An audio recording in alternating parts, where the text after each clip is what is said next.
Buenos días, mi nombre es el doctor Marcos Camposano.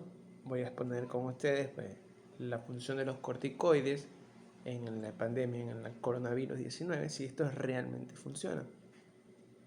Se han publicado múltiples estudios en los cuales nos puedan explicar si estos realmente son beneficiosos o son perjudiciales. En este estudio analítico vamos a ver mucha evidencia que nos da resultados a favor y otros en contra para saber si pueden beneficiar y disminuir la mortalidad de nuestros pacientes con COVID moderado o severo. Entonces, para empezar es importante establecer el significado de qué son estos medicamentos. Los corticoides son medicamentos que tienen una estructura química similar y análoga al corticoide que es sintetizado a nivel de las glándulas suprarrenales. Pero ¿cuál es la finalidad? Bueno, el dar corticoides, estos medicamentos, realmente es un arte. ¿Por qué? Porque si damos corticoides a dosis bajas, podríamos hacer un medicamento que va a reponer esta hormona que es insuficiente en pacientes que no tengan de pronto la glándula suprarrenal. Si nosotros queremos tener un efecto inflamatorio, tenemos que dar la dosis precisa para generar efecto inflamatorio. Pero si damos la dosis adecuada, esta dosis, aparte de reducir la inflamación, puede también producir leucopenia. Si nosotros damos la dosis adecuada, puede producir necrosis tubular renal, puede producir movilización de grasas y producir un síndrome de Cushing. Entonces no es tan fácil administrar, no es tan fácil saber cuál es la dosis exacta que produce más beneficio que perjuicio. Entonces, sabiendo y conociendo, vamos a enfrascarnos simplemente en los efectos antiinflamatorios del corticoides. ¿Qué sucede? Cuando el virus del COVID ingresa al organismo por vía aérea o ingresa directamente por mucosas, aún no se sabe más o menos cuál es el tiempo en el cual el virus comienza a producir síntomas, pero se establece que está entre una media desde el quinto al séptimo día. Obviamente también tenemos que entender que esto es una enfermedad autolimitada, pero cuando permanece en el organismo, pues deja desastres que terminan en muerte. Cuando el virus ingresa y produce estos síntomas constitucionales como dolor muscular, fiebre, dolor de cabeza, tos y dificultad respiratoria, al quinto o al sexto día, que es la fase más crítica porque se produce esta respuesta inflamatoria que es similar a la respuesta deleteria de la sepsis, puede producir falla multiorgánica, en el que vamos a especificar actualmente el síndrome de dificultad respiratoria aguda, que bueno, ustedes lo podrán leer, lo podrán explicar cómo es la fisiopatología, ya que esta exposición no se precisa en explicar este distrés, pero que si no es resuelta a tiempo puede producir la muerte. ¿En dónde me voy a detener? Me voy a detener justamente en esta fase, en la fase inflamatoria. La fase inflamatoria o esta respuesta deleteria al estar en contacto nuestras células, nuestros linfocitos, nuestras células encargadas de protegernos, van a producir una respuesta inflamatoria exagerada, una linfocitosis que va a producir liberación de ciertas interleuquinas, ciertos factores de necrosis tubular que van a mediar la inflamación. Y es por esto que en exámenes rutinarios como ferritina, dímero D, entre otros, y el PCR se encuentran extremadamente elevadas, porque ocurre mucho esto, hemólisis, y por lo tanto la ferritina eleva, productos inflamatorios, el PCR también elevado, y también activación plaquetaria, por lo cual el dímero D también se encuentra elevado. Entonces, si se supone que disminuyendo la inflamación, o sea, la respuesta hiperinmune de nuestras células, pues demoraríamos en la producción de todas estas fallas o bloquearíamos en su defecto todos estos efectos adversos. Entonces, justamente los corticoides tienen esta función de disminuir el estado inflamatorio. Por lo tanto, al hacer esto, pues disminuiríamos la mortalidad en los pacientes infectados por COVID. Entonces, ahora, ¿qué nos dicen los estudios? ¿Funciona? He realizado una búsqueda de COVID el uso de corticoides en los pacientes con COVID directamente tomados del UpToDate. Estos son los dos datos más importantes. En el primer cuadrito, ¿qué nos dice? Nos habla sobre el uso limitado de glucocorticoides.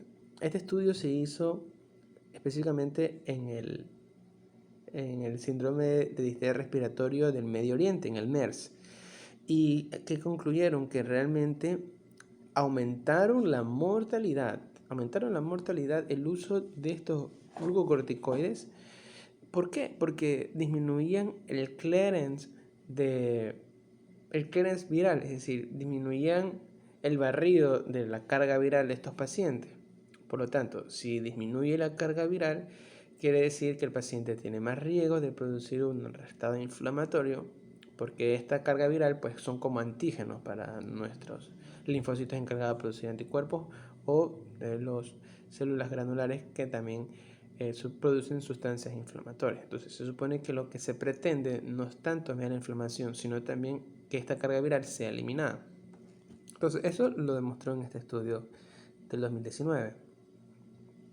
Ahora, ¿qué nos dicen la Organización Mundial de la Salud y el CDC, el Centro de Control de Enfermedades Infecciosas? Ellos refieren que no es recomendable usar los corticoides en neumonía por COVID, a menos que existan indicaciones en una reagudización de un EPOC en los pacientes asmáticos y en el shock séptico refractario. ¿Por qué? Por justamente lo que acabo de mencionar, porque aumenta la mortalidad, porque disminuye y retrasan el clearance, lo que aumenta la carga viral y más riesgo de respuesta inflamatoria deleteria. Aunque se lo ha usado ampliamente acá en el SARS, que es lo que ocurre acá en Latinoamérica, pero no hubo pruebas sólidas en su beneficio. Hubo pruebas en efectos a corto y a largo plazo. ¿Qué más nos dicen? Bueno, la administración de corticoides en pacientes críticos, porque se ha usado tanto en pacientes no críticos, aún es controvertida. La Sociedad de Cuidados Intensivos recomienda los glucocorticoides, pero una recomendación débil. ¿Y por qué? Porque realmente no han habido muchos estudios que demuestren los beneficios. Actualmente la campaña sobreviviendo a la sepsis ha hecho una guía sobre el manejo de los pacientes con COVID y los resultados son muy pocos. Los resultados que ellos indican que tal vez en los pacientes que están ventilados, es decir, pacientes con un distrés severo, se podría sugerir el uso de corticoides. Entonces, la Sociedad de Cuidados Intensivos refiere de que deben usarse en los pacientes con ventilación mecánica. Ahora, ¿qué artículos nos demuestran o nos tiran abajo el uso de corticoides? Bueno, aquí tenemos dos artículos. En el primer artículo de la izquierda, otra vez se hizo un estudio del MERS. ¿Por qué se habló tanto del MERS? Porque ya esta fue un virus que ya fue estudiado antes y hay muchos resultados en relación al COVID, que es un nuevo virus, ¿sí? Entonces, ¿qué demostraron en el primer artículo? En el primer artículo se demostró que aquellos que se les administraban corticoides no hubo un cambio significativo en la mortalidad. ¿Y por qué no? Justamente lo mismo, porque disminuía el clearance del RNA del virus. Ahora, en el SARS, ¿qué producía? Aparte de producir disminución del clearance, producía inmunosupresión. Y muy importante, también producía necrosis avascular, complicación de las infecciones.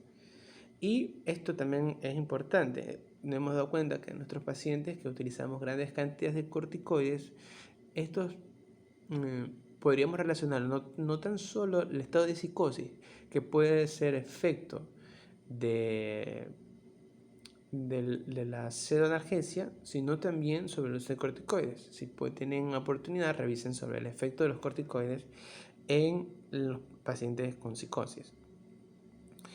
Ahora, si vemos este estudio, que hicieron utilizando el interferón, el hiponavir, ritonavir, los corticoides.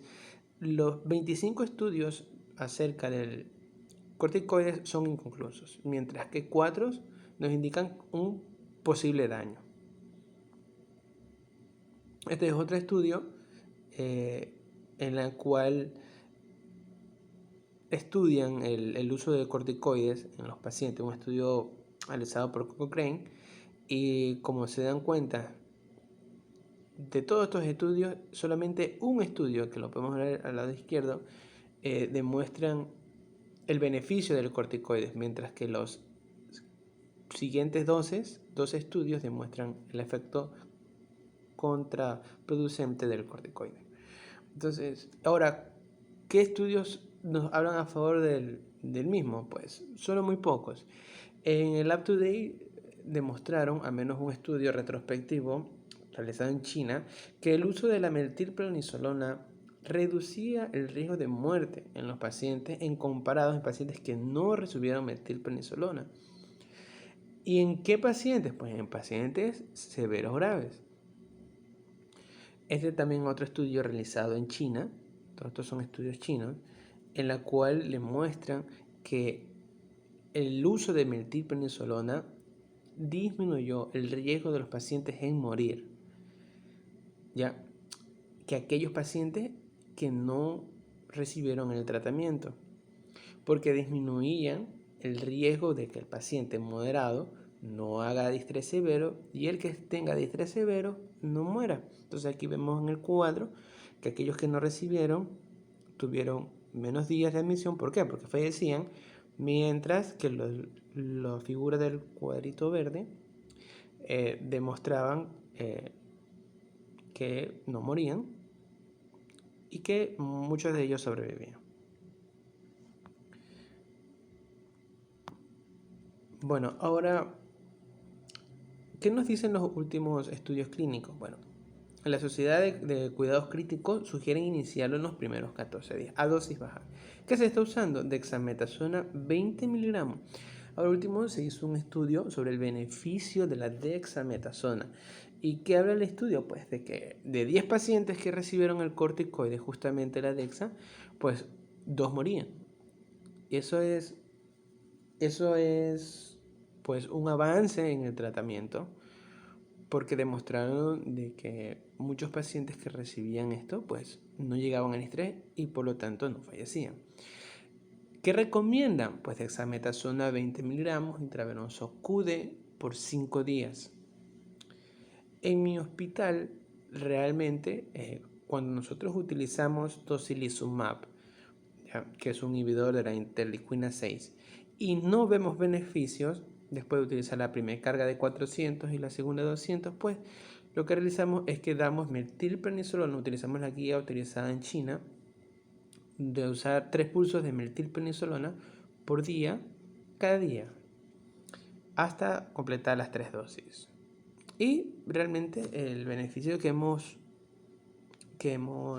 obtenido ha sido grato. Les agradezco mucho por haber escuchado esta exposición. Espero que hayan comprendido muy bien sobre los beneficios y los prejuicios, que se ha avanzado mucho en el estudio, que actualmente realmente es un arma de doble filo, que se considera que debería usarse a pesar más de los riesgos, y que estamos poco a poco innovando en el tratamiento para nuestros pacientes. Yo les quiero agradecer. Gracias.